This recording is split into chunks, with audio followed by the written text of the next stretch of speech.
Hi, everybody. Welcome to week 5 of our 6-week series of the Art of Transformation. We're going to go ahead and jump right in. We are Matt and Jen Oxford, certified Optavia coaches, and Jen is a licensed mental health therapist. And so she's got some great insights that she loves to share with us. And so I'm excited for everyone to be here tonight and to share this with you. So as always, if you have anything, feel free to put them in the chat. We'll try to get to them as we can. And yeah, so let's go ahead and get started. Okay, excited to talk to you guys. We are talking about the 5th stage of change, which is maintenance.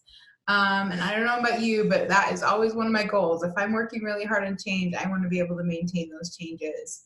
And so in our process, we're going to talk, this is the 5th stage of change. And then next week, we're going to be talking about relapse that can happen in any of the stages of change and how to recover when we do relapse. So this is kind of how you know when you have gotten to the point where you are ready to move on to the next goal, and that you've got a lot of stability in the changes that you've been making. And so we're going to talk about what that looks like tonight. As always, yeah. We're on sustained change. So I just wanted to go over a little bit. Last week we talked a lot about what it means to be in action, and so I wanted to review a little bit of what that means. So the first thing, action is about showing up. It's about doing something, right? And so in that phase, we talked about substituting alternatives, stop, challenge, and choosing, shifting our mindset, and seeking and accepting feedback. And so that's some of the things that you will have been doing when you're in action. One of the things that it's important to realize is that maintenance takes about 6 months of action to get into maintenance. And so if you're thinking, oh, I've been doing this for 3 weeks and I've got this, don't be surprised if that's a little more difficult. That true maintenance takes at least 6 months of action, sometimes more than that. Let's go to the next slide. So, but the maintenance is the belief that you have that it is possible, right? And I would say that this is almost even more than a belief, that you know you've experienced enough changes that you realize that you can now maintain that change and move forward. So we're going to talk today about some limiting beliefs that happen in maintenance. And maintenance is still a phase, so it's not just an arrival place. You don't just show up and you've maintained your change. But there's some things as we go through the process that we are going to deal with. And the 3 I want to talk about tonight are perfectionism, complacency, and the feeling of being done. Okay? So we'll start with perfectionism. We all have an aspect of perfectionism in us. Whether we fight it well or not is a different story. But perfectionism, we're going to talk about 6 components of perfectionism. And this is kind of a cycle.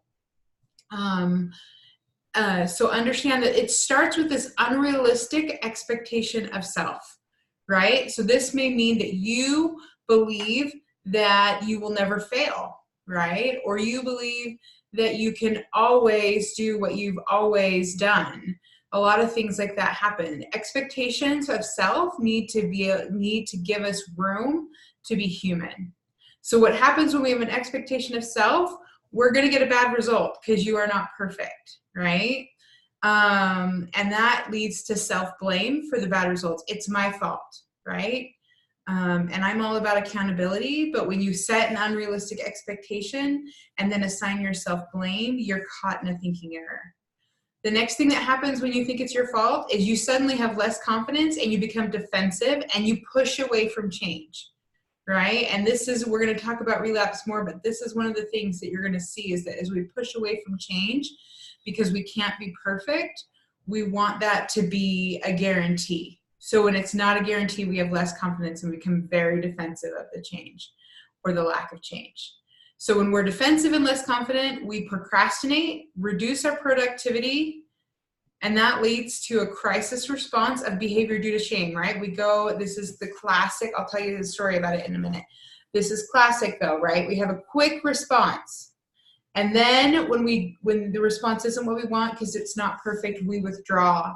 And the withdrawal can look different to different people. So I'm going to stop sharing for a minute as we talk a little bit about perfectionism. A lot of us, perfectionism is a scale. There are some people who have really high perfectionism expectations and some people who have really low expectations. But everybody is somewhere on the scale. So you can't say, oh, I don't care about being perfect. Everyone wants to be successful. It's an emotional need to accomplish, and we're going to talk about that. And so in the process of seeking accomplishment and approval, which are part of your emotional needs, you are at some point going to battle perfectionism. I promise. You don't have to say, oh, it'll never happen. It will happen. So it's best to understand the process so that you know how to get out of it. When we talk about perfectionism, I don't think of myself as a perfectionist. I don't label myself that way. Maybe that's a better way to say it, but I definitely have things I want to be perfect at. For example, in my relationships with other people, I want to be perfectly kind, right? And if I'm perfectly kind, which by the way is an unrealistic expectation because I have emotions and I get triggered just like everyone else, I've set myself up for an unrealistic expectation. And so then when something happens, and I get triggered, I use a phrase that sounds a lot like, hey, you made me mad, right? And now I'm blaming it on my anger. I'm not owning the fact I wasn't prepared for the response or those kinds of things. And I'm becoming defensive. The you made me mad is that defensive statement. And I'm saying it because I'm afraid if I say I'm losing control, there's too much shame in that. And as we go into you made me mad, I'm going to withdraw. I can't talk to you. You made me mad. Right? I'm going to withdraw and I'm going to procrastinate solving the problem. And then from procrastinating solving the problem, I'm going to try and fix it very quickly, right? I don't want to have a conversation later about it. I'm going to come in and I'm going to say, oh, sorry, I was emotional. I didn't eat. I'm going to give some really weak excuse on why my behavior wasn't perfect rather than owning my expectation was too high. And then I'm going to withdraw for fear that you will actually talk to me about what really happened.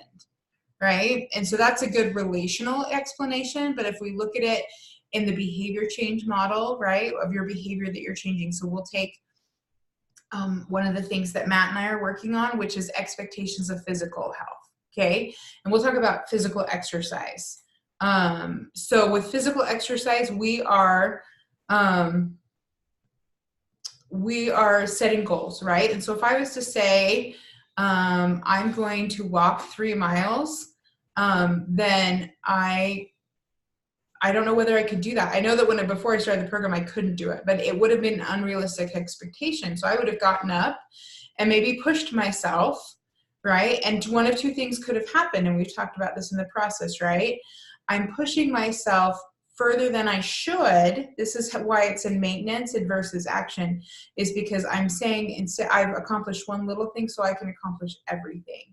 So I'm pushing myself further than I should, and I'm in pain or I'm tired or those kinds of things, and that brings shame. And why I say it's defensive. Well, I don't have good enough shoes, or well, the weather wasn't perfect, or well, I just don't feel good. But instead of trying again, because I'm based in shame rather than understanding that this is just another step of growth, I'm going to start not acting, right? And then what can happen for a lot of people is we start either pushing ourselves too hard. Well, now I'm going to try and walk 3 miles every day, and then I'm going to push myself deep into perfectionism and deep into potential and almost assured failure, versus moving and saying, okay, let me move my scale back, right? And in doing that, I'm then going to withdraw and I will stop exercising, just like everyone else will. So that's an important part of realizing that if you're a perfectionist, it's about scaling the expectation and then identifying where you're at in this cycle so that you don't just withdraw, but learn how to come back. We're going to go back to our next one we're going to talk about tonight, is accomplishment versus complacency. So when you've been in action for 3 months, a lot of people become complacent, meaning, oh, I can do this. I'm not really focusing on this, this idea that I'm moving past the action stage. And when we're in complacency, that's not the same thing as maintenance. And a lot of people get it really confused. But accomplishment looks like a couple things. And I'm going to talk about those in just a second. Well, I'm going to talk about those and then I'll go over my quote that I put in there. So one, accomplishment is a point in which we celebrate. If you don't feel excited about what you did, you are probably complacent and not accomplished. Okay. Celebration, we talked about approval and acceptance. Those are part of our emotional needs. That approval, I did it, that feeling, right? We talked a lot about last week, the I did it feeling. That is an emotional need. It's not just good for 2-year-olds, it's good for everyone. So if you can't celebrate it, you're probably in complacency and you're a little bored with what you're doing and you need to re-engage in the action phase. The second one, we're going to take account for progress. So we're going to be able to look back and say what has changed. And I'm not going to look back at what has just physically changed. What am I doing different? But I'm going to look at how I feel differently, physically and mentally, emotionally. And I'm going to tell you the biggest part where I want you to take inventory is in the way you think about it. Because when you have truly changed, your thoughts will have changed. That's one of those ways you can say, I really have changed. Matt challenged me a couple months ago. We were talking about our upcoming vacation to Disneyland. And when I first started the plan, I had planned to go off plan, right? I planned to go off plan. And Matt just said, well, I don't think you're that invested. And I was kind of hurt by that. I thought, well, you don't know how invested I am. But we were at very different stages in the change process. And the truth was I wasn't as invested as I would be in maintenance, because in maintenance, I wouldn't be planning to take a break. I would be planning how to be successful and maintain my change no matter what my circumstance was. And it not be a free for all. When you're still thinking about when I can have my free for all, you're not there yet. Okay, I'm not saying you're bad, but just know that you're not in maintenance. Looking for a free-for-all means that you are still in that structural tension. You have not made it yet. And so that's a good way. So if you account for progress, if you're looking for the escape, when can I just stop? We're going to talk about that more on the next slide, but when can I just stop? It's a sign you're not in maintenance. And then the third thing that will happen when you know that you've had an accomplishment versus just complacency does not want to move, right? Complacency wants to sit right where they're at and wants everyone else just to accept, this is how far I've come. Why can't you just accept this is how far I've come? Where when somebody's actually accomplished something, when you've reached that emotional accomplishment stage where I've done it, you start to look around and you ask yourself, what else can I do? Right? I went to a great training this summer at our convention. And one of the things that got talked about was the idea of a peak to peak, right? When you accomplish one goal, you start looking for the next goal. And that is a sign of the difference between accomplishment and complacency.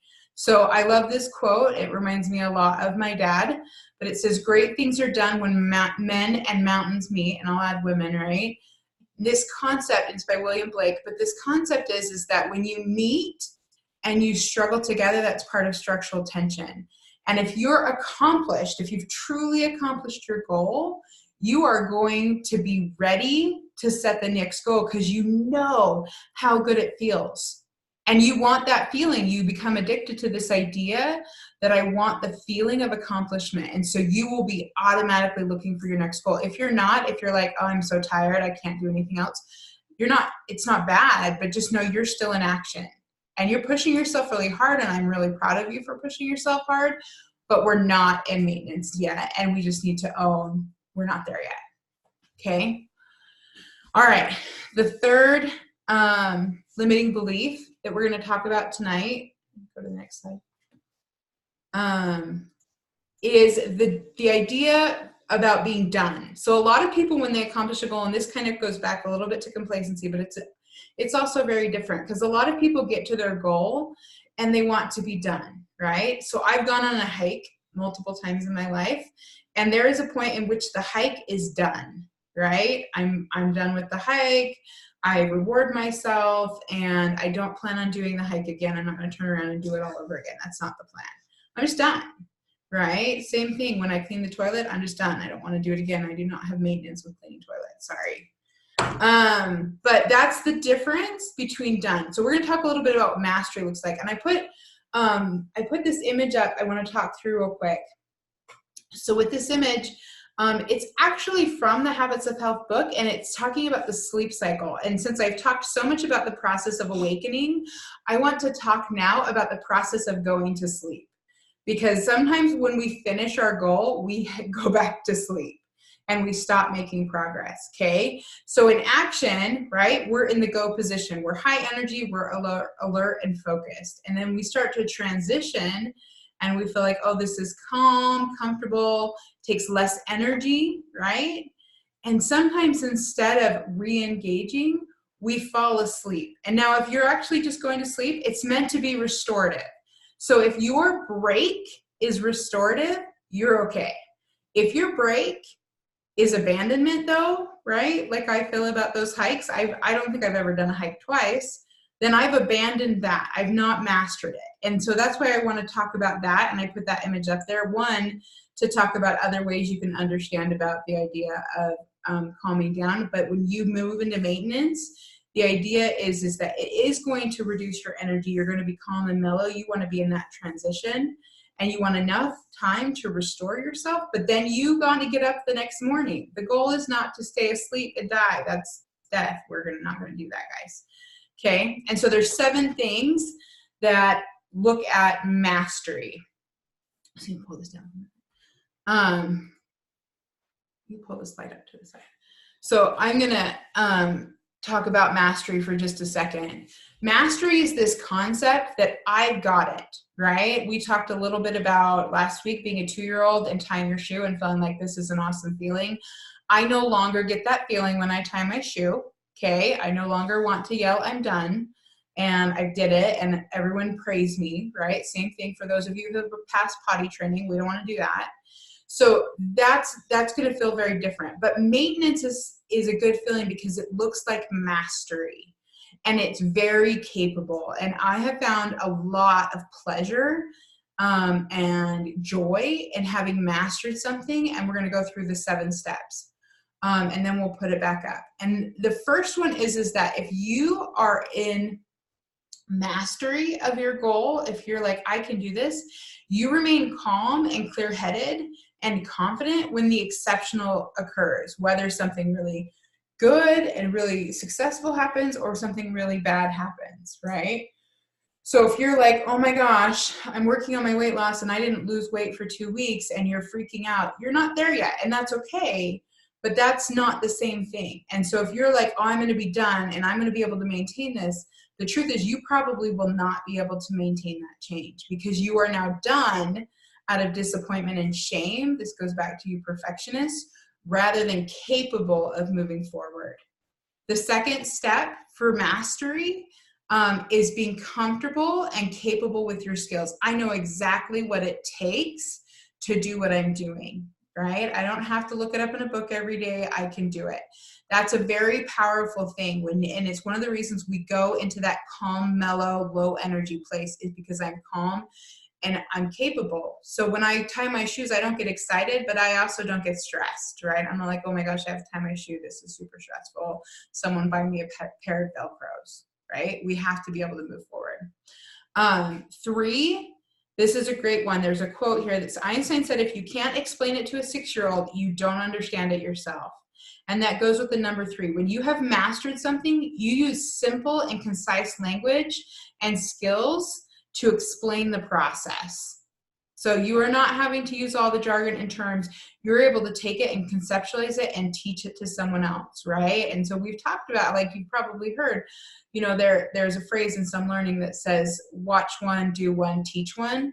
So when you're able to teach it, that's when you know that you've gotten to mastery.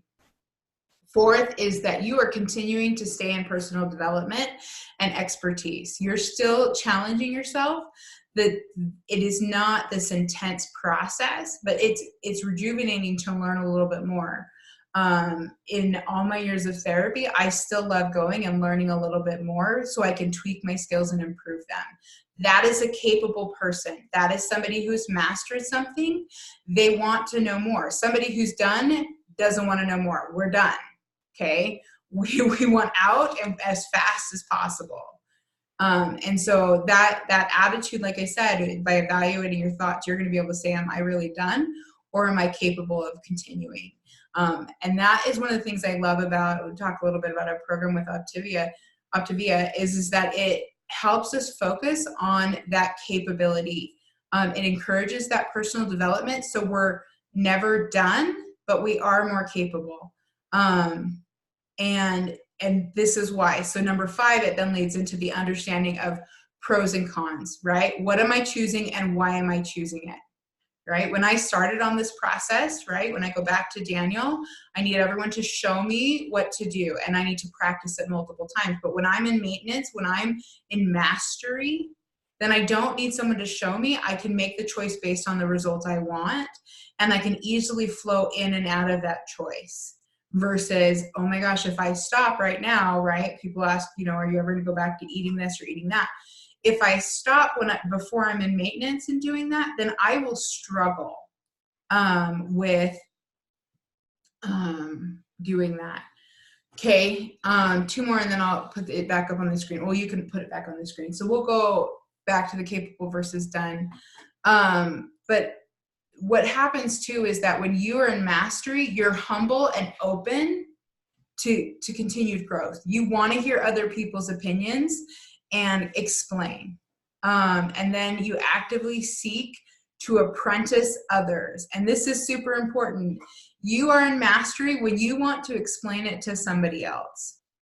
That's a big part of it. We talk a lot about coaching, right? A natural part of the transformational process is to get to the point where you are helping other people learn mastery. It's not only an emotional need, and it is, by the way, especially as you get a little bit older.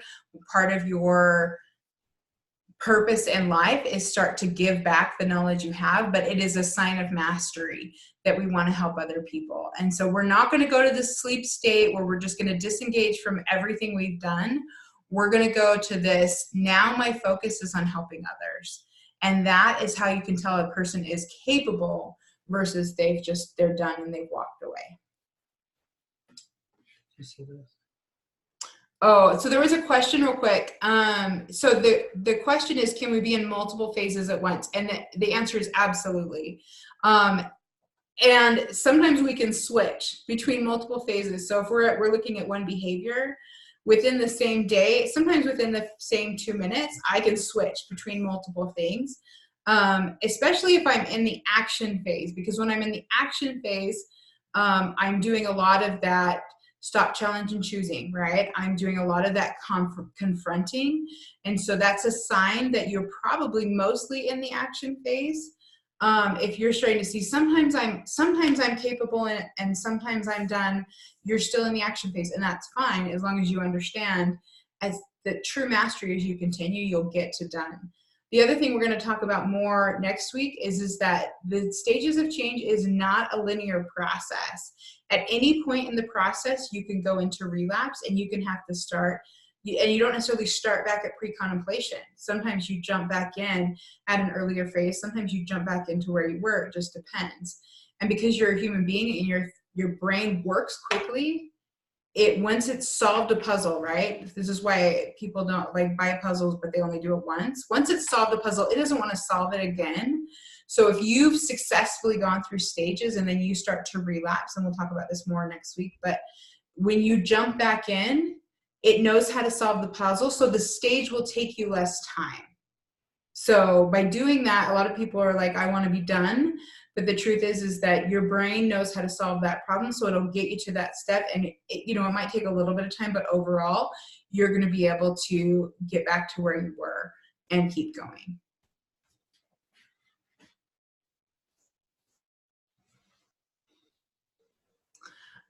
It's okay, by the way, to curl up in a blanket and suck your thumb. Just don't stay there. Right? So a good rule of thumb is that if you're using a coping skill and curling up a blanket and all of that is part of coping skills, you need to set yourself a timer and then you need to get up. And So one of the things I want you to talk about when we've talked about maintenance, here's some signs, right? These are some signs and common attitudes of people who've maintained. So if you look around and you're like, oh my gosh, this person's so good at this, it is because they exude confidence, they are determined, they have gratitude, and they're showing leadership. And so maintenance is not so much about what you're doing, but it is again about how you're interacting with others. And that's a huge sign of maintenance. And it's really simple, but at the same time, it's meant to be this process of, as a human being, we learn and then we give back. And as you learn and give back through your determination, your gratitude, your leadership, and your confidence, then you're going to feel good about yourself and you're going to go through that process. That's why we do those things. That's why a lot of people seek out other people to apprentice at this stage, because they want to give back. They're so grateful for the changes that they've happened. And I won't say Matt and I are in maintenance yet, because I don't know.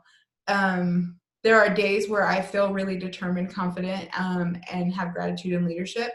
I will say though, when I step back into the idea of therapy, I know that I'm in maintenance with certain skills that I have for therapy. Does that mean every skill I have? No.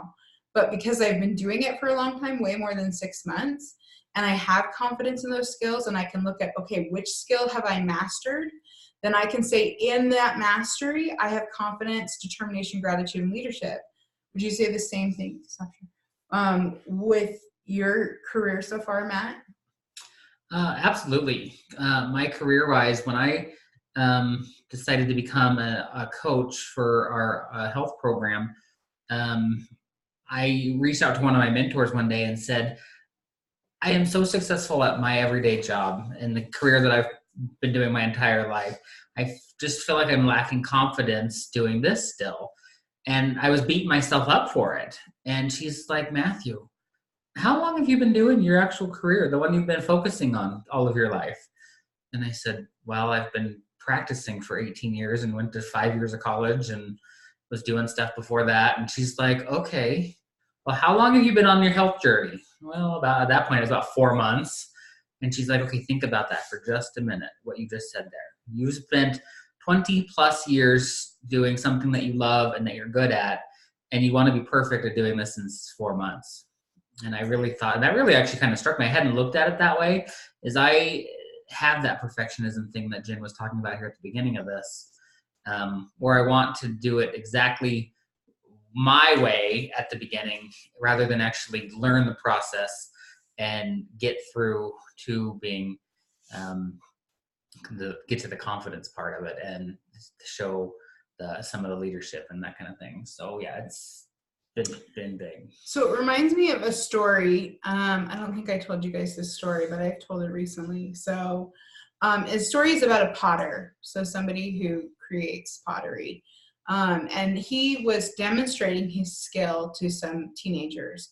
And he was sitting by the pottery wheel. He put the clay in the middle, and he started to shape the clay. And within minutes, he had made a beautiful dish.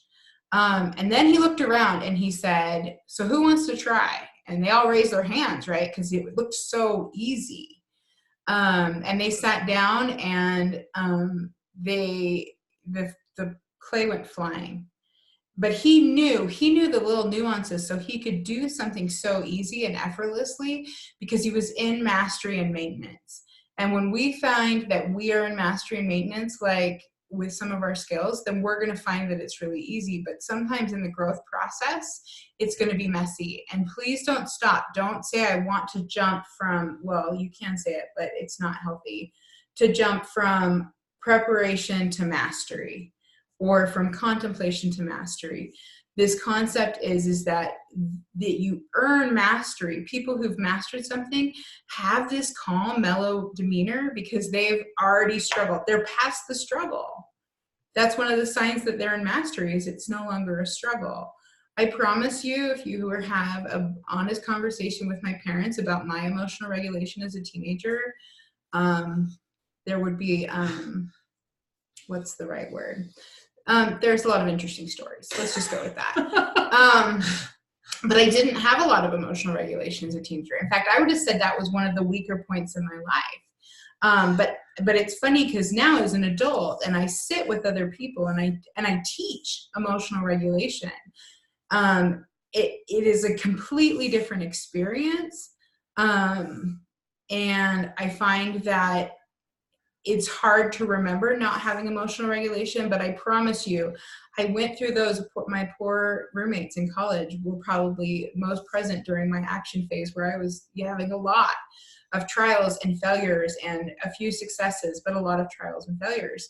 And that was the action stage. And it wasn't until I got to mastery that now people are like, will say things like, well, you probably never get mad. Matt, do I never get mad? Is that true? Never. No, I do get mad.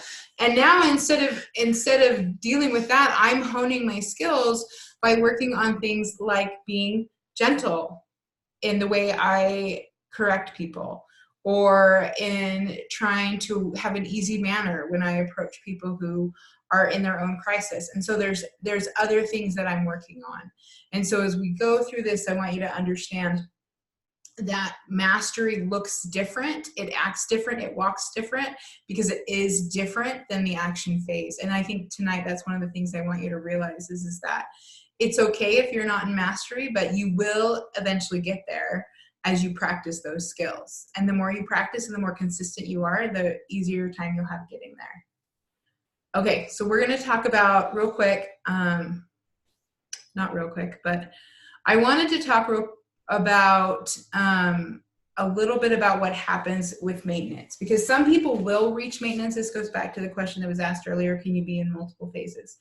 And a lot of people have reached maintenance and they have relapsed. And I'm not going to go into everything about relapse tonight, but I did want to talk a little about some things, because I don't want you to think I've hit maintenance and there's nothing more to learn.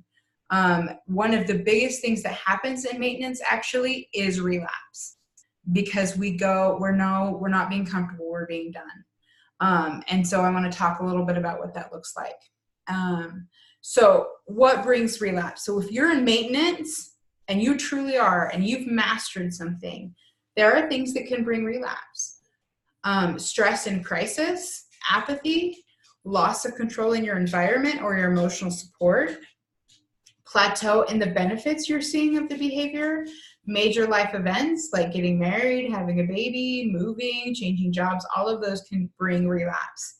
I put over here, this is a really simple explanation of the crisis cycle. We're going to go over the crisis cycle quite a bit next week, but I wanted to talk to you. So there's the pre-crisis stage, which is maintenance. So that's another way to say it, right? You can predict what you're going to do, you can prepare for change, and you can prevent. And if you're doing maintenance, then those things will happen. And if you're deep into maintenance, you're less likely to be relapsing, but that doesn't mean you won't.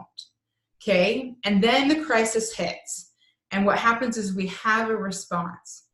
And the difference between, Jennifer circa age 14 versus Jennifer circa 40 is what I do in response because of the maintenance. Does that mean that I don't ever get mad? No. But it does mean that my version of mad has changed. What it looks like, what it acts like has changed. And how I communicate when I'm mad, or whether I take a break and use coping skills and those other things. And it's the same thing, right? When you get to whatever your goal is, you're going to have crisis and you're going to want to respond. But how you respond is about how you got trained, right? And then the third state that happens once you've responded, there's a couple things that happen. If you're in shame, you get stuck.